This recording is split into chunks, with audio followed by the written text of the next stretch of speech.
No Contact Apprehension Policy o NCAP muling ipatutupad ng MMDA sa Lunes, May 26. Sakop nito ang Commonwealth Avenue, EDSA, C5, Ortigas Avenue, Ross Boulevard at mga Mabuhay Lane.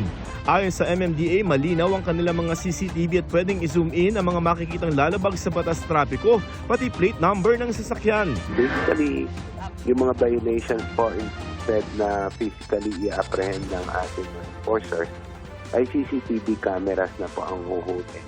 Then, ipapadala na lang po namin yung notice of violation sa registered address po nila sa LTO. 500 hanggang 3,000 piso ang multa para sa first offense ng 20 pinakakaraniwang traffic violation na huhulihin sa ilalim ng NCAP.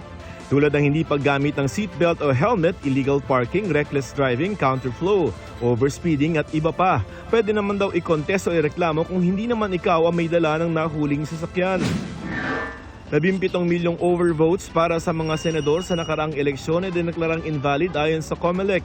Sabi ni Chairman George Garcia, katumbas yan ng 1.3 milyong Pilipino nag-overvote. Dagdag niya, sino mang senatorial candidate na gustong questionin ang pagpapawalang bisa ng mga boto dahil sa overvoting ay pwedeng maghain ng election protest sa Senate Electoral Tribunal. Sa lahat po ng eleksyon, lagi nagawa. Hindi po natin kayang pigilan. Kung ang mga kababayan natin ay, minsan po kasi over-enthusiastic. Na-shade na, nagbago isip, naglagay ng X.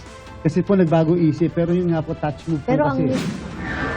28 police commander sa NCR piniimbestigahan matapos masilip sa surprise inspection na walang nakatao sa mga outpost at assistance desk ng PNP.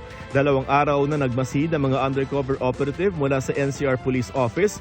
Nakita rin nilang may mga pulis na nagsiselfone habang naka-duty. Paalaala ng PNP, bawal ito dahil may radyo naman pwedeng gamitin para sa official communication. Magpapatuloy daw ang mga surprise inspection para matiyak na walang nagpapabayang pulis at kanilang mga opisyal.